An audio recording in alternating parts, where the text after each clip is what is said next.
The following programming is made possible through a generous donation from Randal Lewis, Executive Vice President of Upland-based Lewis Operating Companies.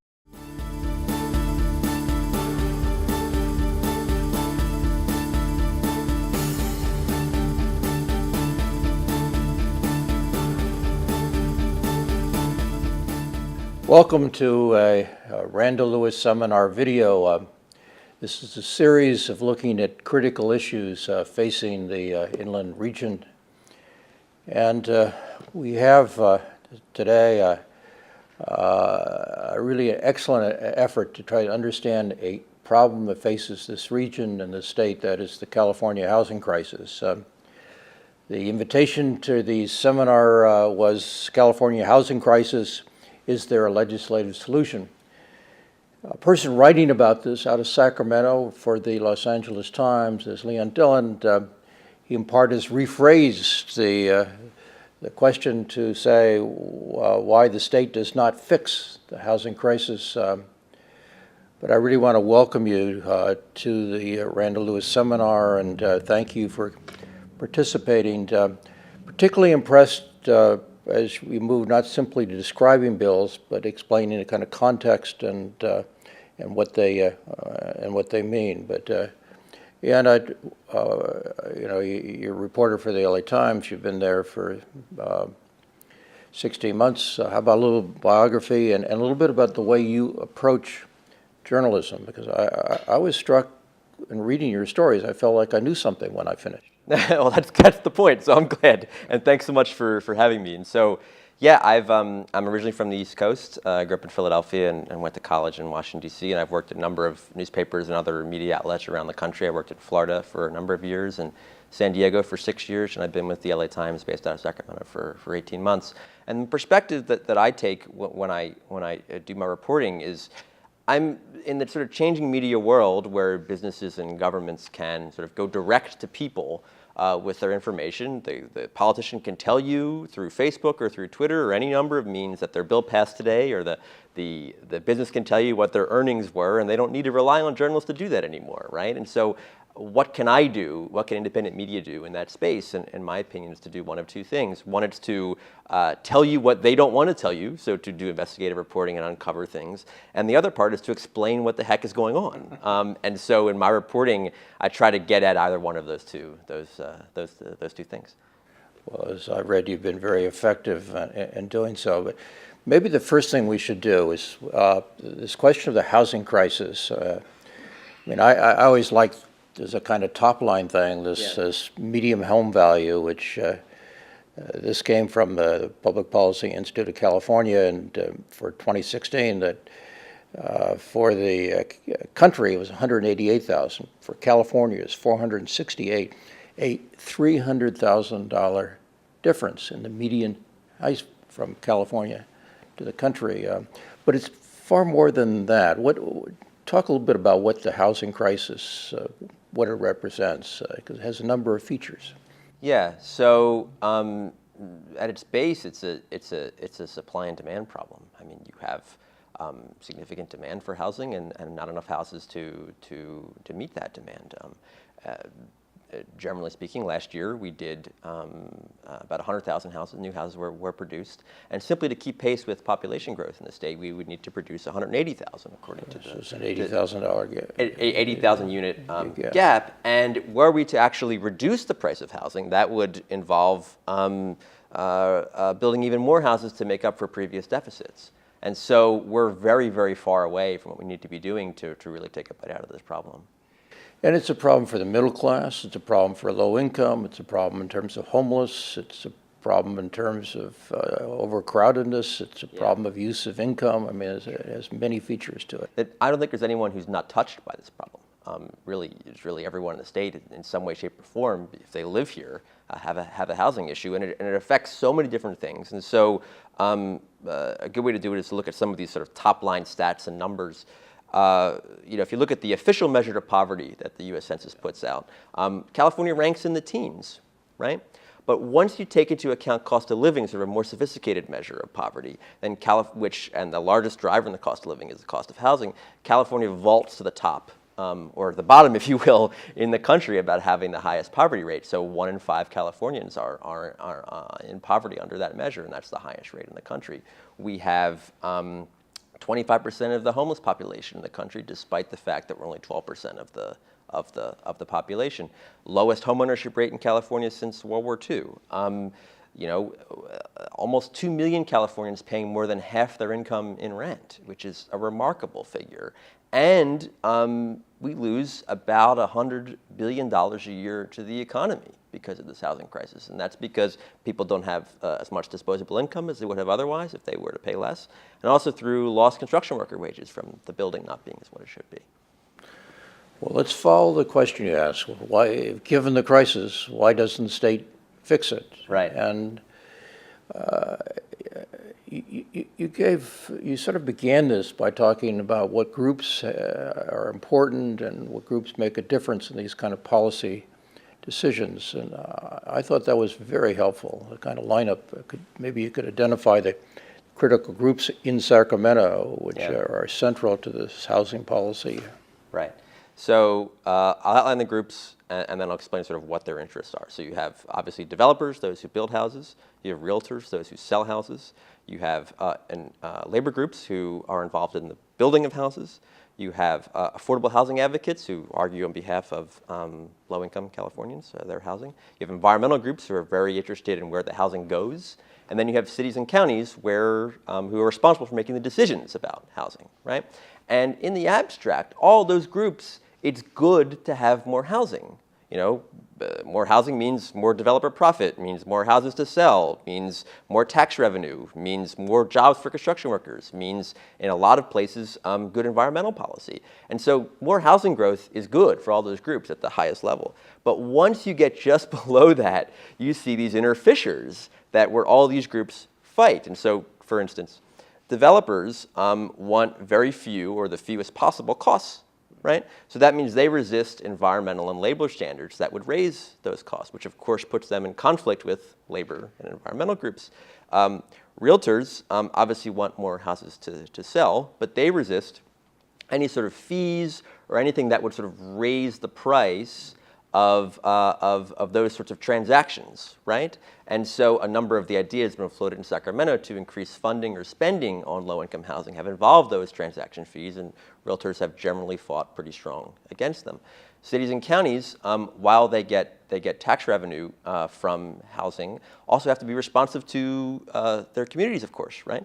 And there are a number of community members, particularly in certain neighborhoods, who are opposed to housing near them. And those folks tend to be very active, and they're the ones who elect the city council members who make the decisions. Remember that well from past life. Yeah. Well, there's also not simply interest groups in Sacramento. There's also political leadership that's important in what emphasis the state legislature has. Right. Who are the most important leaders in Sacramento on this question of the housing crisis? So for a long time, really up until this year, and to a certain extent, not really this year, but certainly up until this year, most of the leaders, the governor, of course, and the leader of the Assembly and the Senate, have had other priorities. And I think that's in part because that's just what they want, and that's what they pick other things. And in part that's because other things might be easier to deal with, right? So the governor has been on a long, in recent years, a push for stronger environmental policies. And so he's prioritized extending the state's climate change goals, being more aggressive. And then this year he's prioritized expanding the cap and trade program, which is the way that sort of those environmental goals are financed, right? The companies that are polluting have to pay in some way to finance meeting those goals, and so that's been his priority. And then the first priority this year has been transportation, and that was through increasing the gas tax. Was the primary political push to fund transportation repairs, and so when those things go first. And you could argue whether they should or not, then other things get pushed to the back of the line. The interesting thing on the gas tax is, yes, it passed, but that was a huge political lift because the public, of course, doesn't like gas taxes. But the reason it was able to get through is that you had every really almost every major interest group in Sacramento is saying this is a good thing. So you had the business groups, Chamber of Commerce, liking the gas tax hike. You had labor groups liking the gas tax hike. You had cities and counties liking the gas tax hike. And because all those groups were aligned, that gave it, despite the unpopularity of it, gave it the support it needed to get through the legislature. Whereas in contrast to housing, all those groups are infighting, right? And that makes it harder, even if it were the top priority of the governor or the legislature, to corral everyone in a way that, that gets sort of substantive policy done. Well, this year, I mean, the article you wrote, which the headline was "A Pivot in California's Approach to Housing." There was talk of 130 bills. Right. The governor had this signing ceremony. What do you call it? 15 good bills. That's right. That's what he said. Yeah. You get some sense that that the ball started to move down the field. Could you talk a little bit about what these 15 bills, or at least the most important ones? Yeah, so towards the end, once the legislature did the gas tax increase, and once they did the cap and trade extension, the sort of pivot, if you will, of everyone, power players in Sacramento was towards housing. And so what did result ultimately was a pretty big political lift. And the lift, of course, was to get all or most of the interest groups that I laid out on the same page for a package of housing legislation. That's ultimately what passed. And so there were sort of three premier measures in that package. The first was Senate Bill 2, which is a $75 fee on mortgage refinancing and other sort of real estate transactions, capped at $225 per visit, if you will, to the county when you make a transaction. And that would raise roughly $200 to $300 million a year to fund low-income housing development. Long distance from the redevelopment funds. That's right, which was roughly $1 billion. Yeah, so significant difference. Second was Senate Bill 3, which authorized a bond measure that will now appear on the November 2018 ballot. $4 billion, $1 billion of which goes towards home loans for veterans, and $3 billion would go towards some of the similar low-income housing financing that Senate Bill 2 also helps do. Now, of course, it's important to mention that that's not guaranteed if the voters have to say yes next November for that actually to make an impact. And the third was Senate Bill 35, which is in this sort of different realm. It wasn't money. It was more trying to do things to make it easier for developers to build housing. And so what the author of Senate Bill 35 identified is that even in cities where they have zoned a certain amount of land for a particular number of houses, so zoned a piece of land that said you can build 100 condos here, right? Even on those parcels, a number of cities have rules that say, we can still say no. We could say no for reason X, Y, or Z, for environmental purposes, for planning purposes, or whatever. And under Senate Bill 35, if a certain number of standards are met for a particular project, you can now go ahead on land zoned for 100 condos. You, developer, can go in and actually build your 100 condos without delay and without the city's ability to say no. Do we rest easy? Does a pivot mean that we're going to significantly increase the supply of homes in California? So the short answer to that is no. So when I did an analysis that was very generous too, the amount of homes that could be produced through this legislation, I found, including the bond measure, assuming that passes, right, and including also local matching funds that would also go towards subsidizing low-income housing to meet what the state has putting forward, private investment, matching federal funds, all these sorts of things. We're talking 14,000 additional homes a year over roughly a 5-year period. Right? And again, remembering from the beginning of our conversation where we're about 80,000 units short of what we need simply to keep pace with population growth, we're very, very far away still from what we need, again, just to keep the problem from getting worse. Yeah, I think that's really an important frame for people to understand how difficult it is to reach the kind of numbers that in the abstract we think we need for California. Yeah. Well, one of the things you did last night very effectively was to talk about three sort of obstacles, or you phrased it as sacred cows, that most of us are familiar with that make building of housing difficult. And maybe you could start going through the three, but the first one is the kind of legendary Prop 13, which sort of almost every homeowner sort of smiles and said, that's good, it keeps my property taxes down. Right, right. So yes, it does keep the property taxes down, but it also creates a number of incentives for cities to oppose new housing developments. Cities tend to make more money, if you will, tax revenue, off of commercial development and hotel development than they do off of property taxes, particularly when you take into account the cost of services, right? It costs more to provide fire and police and roads and all these sorts of things for residents than it does for visitors. And as a result, there's a number of huge incentive for cities to say no to housing and prioritize these other kinds of development because of the structure, because property taxes are kept so low through Prop 13. So that's one impediment. Also under Prop 13, you have an incentive for existing homeowners to say no, because their home values increase, right? In a shortage, so the value of their home, the price of their home goes up, while they don't feel the pain from any rising taxes. And so there's an incentive there for their wealth to increase by saying no to new development. You gave the illustration of Brisbane, which is a very small city outside of San Francisco, but I think it's a very memorable story you told. Can you? So Brisbane's a city of roughly 10,000 people, literally on the border with San Francisco.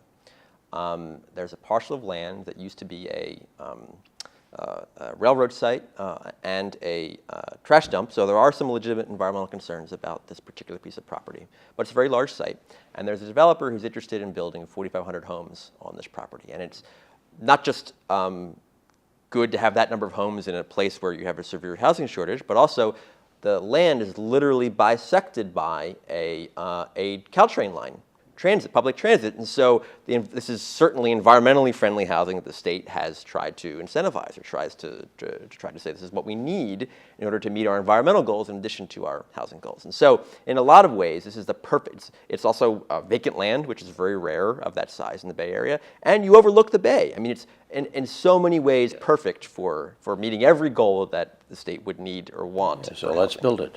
So let's build it, right. So aside from aside from some of the environmental concerns, aside also from, I think, legitimate concern on behalf of the residents that if you do build this, it does triple the size of the community, and that's certainly a concern for how their community could change. But the real interesting thing from a finance perspective and a Prop 13 perspective is the money and the revenue that the city would make from housing development versus other kinds of development. So the city hired a consultant to say, let's evaluate different alternatives for this site. And they looked at the developer's alternative, the one with the 4,500 homes, and found that the city would make an additional $1 million a year in tax revenue from that plan. Then they compared that to a development with zero housing and significantly more commercial and hotel development. And they found the city would make $9 million additionally a year in tax revenue. And that's an $8 million gulf, which is a huge number, especially for a city so small where their day-to-day budget is $16 million, right? So that sort of context. And in that sense, there's zero financial incentive for the city to say yes to housing, despite the tremendous need in the region for that to occur. Yeah, I think that's a very compelling illustration. The second one you mentioned was CEQA, which you want to have housing projects be evaluated for their environmental impacts. Why is that a hurdle or a handicap to more housing? Yeah. So the California Environmental Quality Act, which has been around since 1970, requires developers of almost any project, not just housing, to disclose and often eliminate or mitigate any potential effects on the environment that they have. And so a lot of folks credit that process with really preserving the state's beauty. But there are some unintended consequences of it, and the one I like to bring up the most is bike lanes, right? Who would think, bike lanes seems as environmentally friendly as anything, right? But the way that CEQA works now is it actually blocks bike lanes from being installed. And that's because something that CEQA evaluates is its effect on, a project's effects on traffic. And so you could see, you remove a traffic lane for cars and put in one for bikes, and you can see how traffic increases. And so, with fewer lanes, right? And so cities or whomever wants to put a bike lane in get penalized for that and often have to add lanes in order to allow that bike lane to occur. Now, the state's trying to change that methodology, but I think that that's just one illustration of how CEQA may do things that unintended consequences that can hurt the environment. And a lot of that sort of cost and that analysis certainly bleeds into housing projects. And so I recently spoke with a land use consultant in Los Angeles who told me that every time one of his clients has to go through, housing development clients, has to go through a CEQA process in LA, it costs them roughly $200,000 to $300,000 to do the environmental analysis. Takes it roughly 18 months to work it through the planning system in LA. And that's before any potential court challenge that you might face in your environmental review. And as a result, as time is money in the development world, and that adds significant time, money, and risk to their project, making it harder to build housing. When they've made efforts to change CEQA in Sacramento, often labor and environmental groups are opposed. The reason for that is? Well, environmental groups see any changes to CEQA as sort of the nose under, or the camel's nose under the tent, right? Where they see anything that you would do to change CEQA is the first step to obliterating CEQA. And as a result, they're very, very strong. They're a very powerful interest group, as I've said, in Sacramento, and so they've fought any changes. Labor groups also a powerful interest group on the left, and they've also found a way to use CEQA to advocate for higher wage standards and higher hiring standards for their workers in a number of cases. And so they don't want to see any changes to CEQA either. And I also don't want to simply single out folks on the left. There are a lot of times business competitors, those that we associate with sort of the right, who will also use CEQA as a vehicle to sort of bludgeon their opponents into making concessions. And so this law can be used, and critics would argue abused, by really many different groups for non-environmental reasons to get what they want as leverage. And so because there's so many people know how to use the system, there's tremendous reluctance to change the system. The last one you mentioned was local control, which is former council member, mayor of cities see as their single most important power is the power of land use control. Yeah. But comment on why local control makes it difficult to build more houses. Sure. So cities have the ultimate authority in almost all cases of approving or denying housing projects. And as I said before, particularly sort of pockets of interest groups or neighborhood groups will not like, as certainly as a former elected official in a city, you know this very well, would not like particular housing projects near them. Yeah. And those groups are often tend to be very active and very, to the point that they, simply because they don't like the way you voted on one project, can vote you out of office, right? And so there's a lot of reluctance or resistance from certain elected officials to say yes to housing when their constituents oppose it, which sort of makes sense. So what academic studies and research have found that the more local control or neighborhood control there is over housing, not only does fewer housing units get built, but also there's greater segregation in economic and racial segregation in where the housing is. And so, the more that, and where the more state or regional control, the more housing units gets built, and the less segregation there is. And so, certainly you can understand why community members want to shape their community, but again, research has found that there are costs to that. Well, you identified the interest groups, you identified the leadership, you identified the bills that were passed this legislative session. You identified, I think, three really quite important kind of barriers to supply. And this probably is an unfair question, but if you had to look forward the next 5 years, you listen to people kind of talk about that, but yeah. What's your own kind of informed speculation of where this housing crisis is going to go?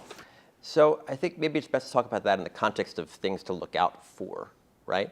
I think obviously we're heading into a gubernatorial election. the next governor is going to, and his priorities, or his or her priorities, will play a tremendous role in the direction of how the state sort of attacks or addresses the housing issue. I think there's going to be a perpetual fight over new revenue. We're not going to see, in my opinion, any new revenue measures proposed next year because it's an election year, and we already had a bunch of things that were done this year that took sort of 2/3 supermajority votes, which generally revenue measures do. No one's going to try to do that again next year. And I think also we'll have to see whether politicians, how the legislature reacts, and then also how the public reacts in two ways. The legislature could say, wow, we certainly did a big heavy lift this year on housing. Now don't bother us with this anymore. We did it, right? Now every lawmaker has said, no, we understand this is the first step, whatever, right?